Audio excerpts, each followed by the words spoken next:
கேலி பண்றவங்களுக்கு பதிலடி கொடுக்கிற மாதிரி சதம் அடித்து விட்டு பல்டி அடித்து கொண்டாடிய ரிஷப் பண்ட். ஆர்சிபி குவாலிஃபயர் 1க்கு தகுதி தெரிக்க விட்ட ஜிதேஷ் சர்மா, கோலி. பெரிய மனுஷன் நாயானி தோல்வியினுடைய விளிம்பில் இருந்து கூட நேர்மையாக நடந்து கொண்ட ரிஷப் பண்ட். எந்த அணியும் செய்யாத பிரம்மாண்ட சாதனையை செய்த ஆர்சிபி அணி. சாதனைக்கு மேல் சாதனை செய்து கொண்டே இருக்கக்கூடிய விராட் கோலி. மேலே குறிப்பிட்ட அனைத்தையும் இந்த தொகுப்புல முழுமையாக பார்ப்போம்.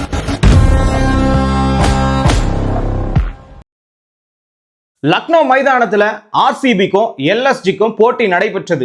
இந்த போட்டி முழுக்க முழுக்க டிராமா மாதிரி தான் இருந்தது. ஏதோ தொடக்கத்துல ஏதோ ஒரு மாதிரி டிராவல் ஆகி கிளைமேக்ஸ்ல வேற மாதிரி முடியற மாதிரி தான் இந்த ஆட்டம் முழுக்க முழுக்க இருந்தது. இந்த இடத்துல தொடக்கத்திலேயே ரிஷப் பண்ட்டுக்கு பல பதிலடிகள் கிடைக்கிற மாதிரி தான் அவருடைய சாதனைகள் இருக்கிறது.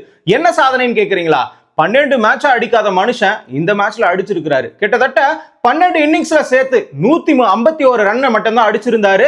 பேட்டிங் ஆவரேஜா 13 மட்டும் தான் வச்சிருக்கிறாரு. இவருடைய ஸ்ட்ரைக் ரேட் பாத்தீங்கன்னா 107. தற்பொழுது இந்த ஒரு போட்டியில மட்டும்தான் பயங்கரமா அதிரடியா ஆடி தன்னுடைய செலிப்ரேஷனை இந்த இடத்துல நிறைவேற்றி இருக்கிறாருன்னு தான் சொல்ல முடியும். ஏன்னா எல்லாருமே விமர்சனம் செஞ்சாங்க, கழுவி கழுவி ஊத்துனாங்க. இவரை டீமை விட்டு எடுக்கணும், டீமை விட்டு தூக்கணும், இவரை வேற டீமுக்கு அனுப்புங்க, இந்த 27 கோடி வச்சு அடுத்த நபரை சூஸ் பண்ணிக்கங்க, ஏன் 2-3 பிளேயரை நீங்க ரிஷப் பண்ட் மாதிரியே தேர்வு செய்யலாம், உள்ளூர் போட்டியில எவ்வளவு பிளேயர் இருப்பாங்க, சஞ்சீவ் கோயக்கான்னு சொல்லிட்டு மெசேஜ் எல்லாம் பண்ணாங்க. இப்படி எல்லாம் இருக்கக்கூடிய தருணத்துல யாருக்குமே வாயால பதிலடி கொடுக்காம தன்னுடைய பேட் மூலமா பதிலடி கொடுத்தாரு. 29 பாலுக்கு 50 அடிச்சு கிட்டத்தட்ட 5 பவுண்டரி 3 6 அடிச்சிருந்தாரு. அது மட்டும் இல்லைங்க, 54 பாலுக்கு சதம் அடிச்சிருந்தாரு. இந்த சதம் அடிச்சுட்டு கிட்டத்தட்ட பல்டி அடிச்சார். பாத்தீங்களா, இதுதான் மிகப்பெரிய ஒரு செலிப்ரேஷன். ஏன்னா எல்லா பிளேயருக்குமே ஒரு செலிப்ரேஷன் இருக்கும். திக்வேஷ் ராதிக்கே சைன் போடுற செலிப்ரேஷன் இருக்கு. அந்த மாதிரி ரிஷப் பண்ட் தன்னுடைய ஃப்ரண்ட் பல்டி அடிச்சு இந்த இடத்துல செலிப்ரேஷனை வெளிப்படுத்தி இருக்கிறாரு. அதுவும் இல்லாம கண்ணாமின்னான ஒரு ஷாட் தான். என்னடா இது கண்ணாபின்னான்னு சொல்றீங்களா?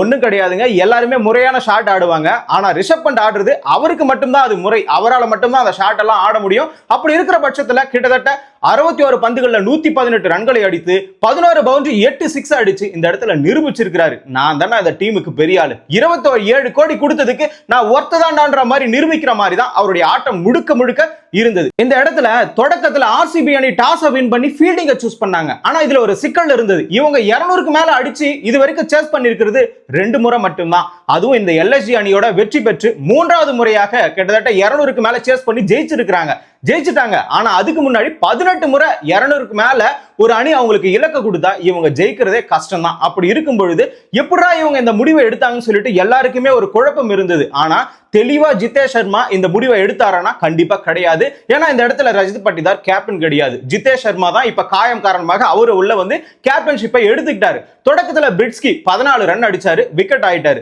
அதற்கு அடுத்து இறங்கிய மிச்சல் மார்ஷும் சரி, இன்னொரு பக்கம் ரிஷப் பண்டும், 2 பேரும் ஒரு பக்கம் ஒன்னு சேர்ந்து 37 பாலுக்கு 67 அடிச்சாரு மிச்சல் மார்ஷ். தொடக்கத்துல ஒரு பக்கம் கலங்கினாரு, என்னடா பால் பேட்லயே பட மாட்டேங்குதுன்னு சொல்லிட்டு வேதனையாக இருந்தாரு. கடைசியில ரிஷப் பண்ட் கியரை போட்டு ஆக்சிலேட்டர் அழுத்தின உடனே இவருக்கு ஒரு ஃபார்ம் வந்து கிட்டத்தட்ட 37 பாலுக்கு 67 அடிச்சுட்டு இவரும் 61 பாலுக்கு 118 அடிச்சு நிக்கலஸ் பூரான் இறங்க வேண்டிய இடத்துல தான் ரிஷப் பண்ட் இறங்கினாரு.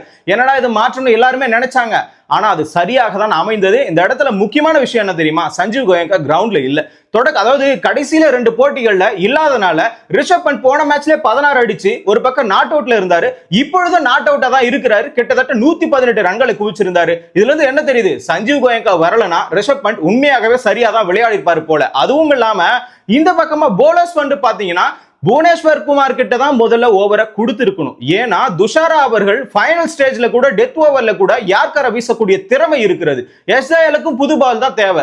இப்படி இருக்கும்போது இவங்க 2 பேரையும் ஒதுக்கிட்டு ஒரு பக்கம் துஷாராவையும் குருணால் பாண்டியாவும் கொடுத்திருக்கிறாரு. குருணால் பாண்டியாவும் நடுவுல போட்டா ஆவரேஜா போடக்கூடிய ஒரு பிளேயர் தான். இந்த மாதிரி மாற்றி மாற்றி குழப்பத்தை ஏற்படுத்தும் வகையில ஜிதேஷ் சர்மா எக்ஸ்பீரியன்ஸ் பிளேயர் கிட்ட கூட போயிட்டு ஆலோசனை கேட்காம, நான் சொல்றது விராட் கோலி கிட்ட கூட பேசாம, இல்ல வேற எந்த ஒரு பவுலர் கிட்டயாவது போய் பேசியிருக்கலாம். என்ன பண்ணலாம், நீங்க போடுறீங்க போடுறீங்களா அவங்கள போடுறீங்களான்னு சொல்லிட்டு. ஏன் இப்படி சொல்றேன்னா, ஒரு பக்கம் ஸ்ரேயஸ் ஐயர் வந்து அந்த மாதிரி பிளேயர்ஸ் கூட ஒரு பக்கம் அந்த கான்வர்சேஷனை வச்சுதான் தெளிவான ஒரு முடிவு எடுப்பாரு. முக்கியமா சொல்ல போனா ஹர்ஷ்தீப் சிங் கிட்ட அதிகமா கலந்து ஆலோசிப்பாரு. அதுவும் இல்லாம போடுற பவுலர் கிட்ட கூட அதிகமா ஆலோசிப்பாரு. இப்படி எல்லாம் சுறுசுறுப்பா இருக்கக்கூடிய கேப்டனை பார்த்து ஜிதேஷ் சர்மாவோ எக்ஸ்பீரியன்ஸான ஒரு பிளேயர் கிட்ட பேசி அவருடைய நுணுக்கங்கள் எல்லாம் அங்கிருந்து திருடிக்கணும். இப்படி இருக்கிறது தப்பு கிடையாது. ஆனா சொந்த முடிவு எடுக்கிறன்ற பேர்ல LBW துஷாரா ஓவர்ல ஆன பிறகு கூட அதை ரிவ்யூ எடுக்கலாமா வேணாமான்னு யாருக்கிட்டையுமே கேட்கல, டைரக்டா ரிவ்யூ எடுத்துட்டாங்க. அது பேட்ல பட்டுருது. இந்த மாதிரி ரிவ்யூவும் வேஸ்ட் ஆச்சு.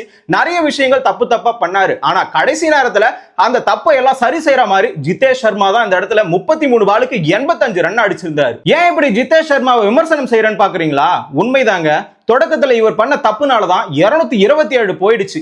அப்படி போனா எல்லாருக்குமே கான்பிடன்ட் போயிடும். ஏன் ஃபீல்டிங் பண்ணும்போதே நிறைய தவறுகள் நடந்தது. லிவிங்ஸ்டன் வேற ரொம்ப காலமாக சரியாகவே விளையாடல. இப்படி இருக்கக்கூடிய சூழ்நிலையில எப்படா இவங்க 228 அடிப்பாங்க? அதுவும் விராட் கோலி சால்ட்டும் ஓரளவுக்கு பார்ட்னர்ஷிப் கொடுத்ததுனாலதான் தப்பிச்சாங்கன்னு சொல்ல முடியும். பவர் பிளேல 66க்கு ஒரு விக்கெட். இந்த இடத்துல 19 பாலுக்கு சால்ட் அவர்கள் 30 ரன். ஆகாஷ்தீப் இம்பாக்ட் பிளேயரா உள்ள வந்து தன்னுடைய போலிங் மூலமாக ஒரு பக்கம் பவுன்சர் போடப்பட்ட பந்து அதை தூக்கி அடிக்க முயன்று ஒரு பக்கம் கேட்ச் ஆயிட்டு பில் சால்ட் அவர்கள் வெளியே போயிட்டாரு. இதுக்கப்புறம் என்ன நடக்கும்? விராட் கோலி மேலதான் ஒரு முழு கான்பிடென்ட், எல்லாருமே அவர் மேலதான் நம்பிக்கை வைப்பாங்க. அந்த இடத்துல அவர் மட்டும் அவுட் ஆகவே கூடாது அப்படின்னு நினைச்சாங்க.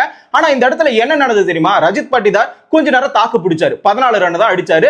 அடுத்த அப்படியே உடனே வந்து லிவிங்ஸ்டன் டக் அவுட் ஆகி வெளியே போக இப்ப விக்கெட் பறி போயிடுச்சு. எல்லாருக்குமே நம்பிக்கையும் போயிடுச்சு. விராட் கோலி மட்டும் தான் இருக்கிறாரு, டிவி யாரும் ஆஃப் பண்ணல. ஆனா விராட் கோலி மேல முழு நம்பிக்கை இருக்குது. இந்த இடத்துல 30 பாலுக்கு 54 ரன் அடிக்கிறாரு நம்முடைய விராட் கோலி 10 பவுண்டரியோட. இப்படி இருக்கும்போது எல்லாருமே இவர் கண்டிப்பா கடைசி வரைக்கும் இருந்தாருன்னா 227 ஒரு மேட்சே கிடையாது, கண்டிப்பா அடிச்சிருவாருன்ற ஒரு நம்பிக்கையில தான் எல்லாருமே விடிச்சிட்டு இருந்தோம். ஆனா இந்த இடத்துல அவரும் விக்கெட் ஆன உடனே என்ன ஆச்சுன்னா, ஜிதேஷ் சர்மா, மயங்க் அகர்வால் இவங்க 2 பேர் தான் உள்ள இருக்கிறாங்க. இதுல மயங்க் அகர்வால் பத்தி நாம சொல்லி ஆகணும். 23 பாலுக்கு 41 ரன். இந்த இடத்துல 2 விக்கெட் விழுந்தது. லிவிங்ஸ்டனும் சரி, இன்னொரு பக்கம் ரஜித் பட்டிதாரும் சரி. இந்த 2 விக்கெட் விழுந்த உடனே எல்லாருக்குமே என்ன இருக்கும்? கான்பிடன்ட் கொஞ்சம் குறைஞ்சிருக்கும். இந்த கான்பிடன்ட்டா ஹைப் ஏத்துற மாதிரி ஆக்சிலரேட்டர் பண்ணதே யாருன்னு பாத்தீங்கன்னா இந்த மயங்க் அகர்வால் தான். 23 பாலுக்கு 41 ரன். ஒரே ஓவர்ல 3 4 அடிச்சு கியரை மாத்தி விட்டு இருப்பாரு. விராட் கோலிக்கு ஒரு கான்பிடன்ட் வந்திருக்கும். அந்த இடத்துல கத்தி துள்ளி குதிச்சிட்டு இருப்பாரு. அப்படி இருக்கும்போது ஒரு பக்கம் விராட் கோலி அவுட் ஆன உடனே ஜிதேஷ் சர்மாவோட சேர்ந்து இவரும் அவரும் 33 பாலுக்கு 85, 23 பாலுக்கு 41, 228, 18.4 ஓவர்ல அடிச்சு துவம்சம் பண்ணிருப்பாங்க. இந்த இடத்துல வெற்றியும் அடைஞ்சாச்சு. இதற்கிடையில திக்வேஷ் ரதி பத்தி நாம பேசி ஆகணும். LSG மேட்ச் நடந்தாலே இந்த இடத்துல யாரா இம்பாக்ட் கிரியேட் பண்ணுவாங்கன்னா திக்வேஷ் ரதி தான். எதனா ஒரு கான்ட்ரவர்சியை உருவாக்கிட்டு போறவர் தான் அவர் கையில இருக்கும். இந்த இடத்துல ஜிதேஷ் சர்மா 17வது ஓவர்ல ஃபர்ஸ்ட் பால்ல ரிவர்ஸ் ஸ்வீப் ஆடி இருப்பாரு. அந்த இடத்துல கேட்ச் ஆயிட்டு இருப்பாரு. அது என்ன ஆகும்னா பேக் ஃபுட் நோ பாலா மாறி இருக்கும் ரிவ்யூ பார்த்த உடனே. அப்படி பேக் ஃபுட் நோ பால் ஆன உடனே அந்த பாலை யூஸ் பண்ணி 6 அடிச்சுப்பாரு ஜிதேஷ் சர்மா. சரி, ஓகே, இவர் எப்படியாச்சும் அவுட் ஆகணும்னு சொல்லிட்டு தான் மன் கட் முறையில அவர் அவுட் பண்ணுவார். அப்படி அவுட் பண்ணும் பொழுது அந்த இடத்துல என்ன நடந்திருக்குன்னா, கையில இருந்து பால் ரிலீஸ் ஆயிருக்கணும், ஆனா ஆகாமலே ஸ்லோவா போட்டு தான் இவர் அவுட் பண்ணாருன்னு சொல்லிட்டு அம்பையர் நாட் அவுட் கொடுத்திருப்பாரு. ரிவ்யூ எடுத்திருக்கலாம். ஆனா ரிஷப் பண்ட் அவர்கள் அந்த இடத்துல இல்ல வேண்டாம், இது வந்து கிரிக்கெட்டினுடைய முறைப்படி விமர்சனத்துக்கு உள்ளானது, இது வந்து அப்பாற்பட்டதுதான், இதெல்லாம் வேண்டாம்னு சொல்லிட்டு கைவிட்டு இருப்பாரு. இந்த இடத்துல ரிஷப் பண்ட் பெரிய மனுஷனாவே மாறிட்டாரு. இதன் மூலமாக கடைசியில ஒரு 6 அடிச்சு 18.4 ஓவர்ல கிட்டத்தட்ட ஜிதேஷ் சர்மா ஒரு பக்கம் வின் பண்ணி கொடுத்திருப்பாரு. என்னாலதான் தொடக்கத்துல 227 ரன்கள் போக காரணம் எல்லாரும் கமெண்ட்ரியிலேயே விமர்சனம் செய்தாலும் அந்த இடத்துல நானே அதை முடிச்சு கொடுக்குறேன்னு சொல்லிட்டு கேப்டனா நின்னாரு. ஆனா யாருக்குமே நம்பிக்கை இல்லை. விராட் கோலி அவுட் ஆன உடனே பாதிக்கு பாதிவே டிவி ஆஃப் பண்ணிட்டு கண்டிப்பா RCB தோத்துரும், 4வது இடம் தான்டா அப்படின்ற மாதிரி போயிட்டு இருப்பாங்க. அப்படி இருக்கிற பட்சத்துல காலையில எழுந்து பாத்துறவங்களுக்கு எல்லாம் மிகப்பெரிய ஒரு அதிர்ச்சி தான். ஏன்னா 228 18.4 பால்ல அடிச்சிருப்பாங்க. அதுதான் இங்க துவம்சம் செய்யப்பட்டிருக்கிறது. கிட்டத்தட்ட 10 பவுண்டரி 8 6 அடிச்சிருப்பாரு நம்முடைய ஜிதேஷ் சர்மா. அது மட்டும் இல்லைங்க, இந்த RCB அணியுடைய மிகப்பெரிய ஒரு சாதனை என்ன தெரியுமா? வெளியில நடந்திருக்கக்கூடிய 7 போட்டிகளுமே வெற்றி பெற்று இருக்குது. இது வரைக்கும் எப்பயுமே நடக்கல. 2012ல KKR மும்பை இந்தியன்ஸ் 8க்கு 7 வெளியில நடக்கக்கூடிய, அதாவது இந்த சொந்த மைதானத்துல நடக்காம வெளியில இருக்கக்கூடிய இப்ப KKRல நடக்குதுன்னா KKR மைதானத்துல போயிட்டு RCB வெற்றி பெற்று இருக்கும். அந்த மாதிரி 8க்கு 7 ஜெயிச்சிருப்பாங்க மும்பை இந்தியன்ஸும் KKRம். 2023ல GT அணி 7க்கு 6 ஜெயிச்சிருப்பாங்க. ஆனா தற்பொழுது 7க்கு 7 ஜெயிச்சது யாருன்னா இந்த RCB அணி மட்டும்தான். அதுவும் மும்பை இந்தியன்ஸ், SRH தவிர்த்துட்டு இன்னும் இருக்கக்கூடிய KKR, LSG, Chennai super Kings, Rajasthan Royals, இந்த மாதிரி அணிகளை எல்லாம் தோல்வியடை செய்து ஒரு பக்கம் ஃபர்ஸ்ட் பிளேஸ்ல இருக்கிறாங்க அந்த விஷயத்துல. அதுவும் இல்லாம விராட் கோலி ஒரே அணிக்காக அதிக ரன் அடிச்ச இடத்துல இடத்துல இருக்கிறாரு. கிட்டத்தட்ட கிட்டத்தட்ட 9000 ரன்களை கடந்திருப்பாரு. இந்த இடத்துல 6060 ரன்களை மட்டும் தான் அடித்திருக்கிறார் ரோஹித் சர்மா மும்பை இந்தியன்ஸ்க்காக. ஆனா ஆர்சிபி அணிக்காக 9000 ரன்களை கடந்து மிகப்பெரிய ஒரு சாதனையை படைத்திருக்கிறார் விராட் கோலி. அது மட்டும் இல்லைங்க, 63வது சதத்தையும் நிறைவு செய்து ஐபிஎல் அதிக சதம் அடித்தவர் யாருன்னு கேட்டா விராட் கோலி மட்டும்தான். ஆனா வார்னர் இந்த இடத்துல 184க்கு 62 சதங்கள் அடிச்சிருப்பாரு. ஆனா விராட் கோலி அவர்கள் 254க்கு வெறும் 63 சதம் தான் அடிச்சிருப்பாரு. இப்படி இருக்கும்பொழுது வார்னரோட 4 சதம் தான், ஆனா விராட் கோலி 8 சதம் அடிச்சிருப்பாரு. இப்படிதான் விராட் கோலி அவர்கள் சாதனைக்கு மேல சாதனை பண்ணிட்டு கூட்டிட்டே போயிருக்கிறாரு. அப்படி இருக்கும்போது டெஸ்ட்ல இருந்து இவர் ஓய்வு பெற்றிருக்க கூடாது. இன்னும் நிறைய சாதனைகள் படைத்திருக்க வேண்டிய நேரம் இது. சச்சின் ரெக்கார்டெல்லாம் உடைக்க வேண்டிய நேரம் இது. ஆனா அவசரப்பட்டு ஒரு பக்கம் ரிட்டையர்மெண்ட் கொடுத்துட்டாரு. இந்த இடத்துல குவாலிஃபயர் 1க்காக பஞ்சாபும் ஆர்சிபி அணியும் முல்லான்பூர் கிரவுண்ட்ல மோதுறாங்க. இந்த போட்டியிலிருந்து யார் ஜெயிக்கிறாங்கன்னு பார்க்கணும். அதுவும் இல்லாம எலிமினேட்டர் சொல்லக்கூடிய ஒரு போட்டி கீழே இருக்குது. இந்த ஜிடிக்கும் மும்பை இந்தியன்ஸ்க்கும் இதுல யார் ஜெயிப்பாங்க நம்ம உற்று கவனிக்க வேண்டிய நேரம் இது. ஏன்னா ஆல்ரெடி ஜிடி அணி தோல்வியுற்று இருக்கிறது. அதை பழி தீர்க்கும் வகையில மும்பை இந்தியன்ஸ் அணியை தோற்குமா, இல்ல மும்பை இந்தியன்ஸ் அணி இந்த பக்கம் 4வது இடத்துல இருந்து ஃபர்ஸ்ட் இடத்துல இருக்கக்கூடியவங்க மொத்த பெரிய துவம்சம் செஞ்சு கப் அடிக்குமான்னு சொல்லிட்டு பொறுத்திருந்து பார்ப்போம். அடுத்தடுத்த கிரிக்கெட் நிகழ்வுகளை தெரிஞ்சுக்கணுமா, தமிழரசன் பார்வையாளர் சேனலை சப்ஸ்கிரைப் பண்ணிக்கோங்க.